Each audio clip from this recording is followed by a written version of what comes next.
అన్నారు.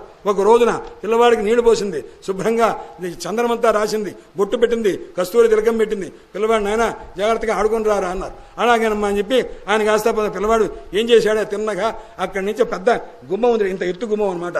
ఎత్తు గుమ్మం ఉంటే ఈ గుమ్మం మీద నుంచి పరమాత్మ అక్కడికి దాటాలన్నమాట. దాటాల్సి వచ్చేసరికి ఆయన దాటలేకపోతున్నాడు పరమాత్మ. అందువల్ల ఆవిడ అన్నదనమాట, అరే ఏమిటయ్యా అహమిహన్ అందం వందే యస్యాలిందే పరం బ్రహ్మ. ఒక బ్రాహ్మణోత్తముడు అటుగా పెడుతున్నట్ట. ఆ చూచాడు పరమాత్మ ఆ గుమ్మం దాటడానికి పడుతున్న కష్టం చూచి అరే రే రే శృతిమపరే స్మృతిమపరే భారతమపరే భజంతి భవభీత. ఏమిటయ్యా వేదాలు చదువుతారు, శాస్త్రాలు చదువుతారు, అవి చదువుతారు, భారతాలు చదువుతారు, ఎందుకయ్యా అదంతా నాకు వద్దయ్యా. నాకేం కావాలయ్యా? ఒక పరబ్రహ్మ కావాలి. ఎక్కడుందయ్యా పరబ్రహ్మ?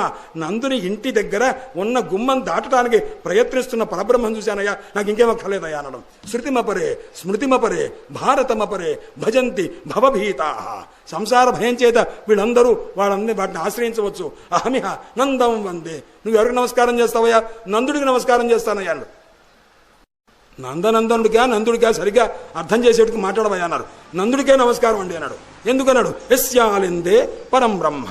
ఆ నందుని ఇంటి గుమ్మం దగ్గర పరబ్రహ్మం ఉంది. ఆ గుమ్మం దాటలేక అలాగే నించోనుందయ్యా, అది దాటకుండా ఉందయ్యా. అందుకోసము ఎవడు తన ఇంటి దగ్గర పరబ్రహ్మతత్వాన్ని ఉంచుకున్నాడో అట్టి మహానుభావుడయ్యా అని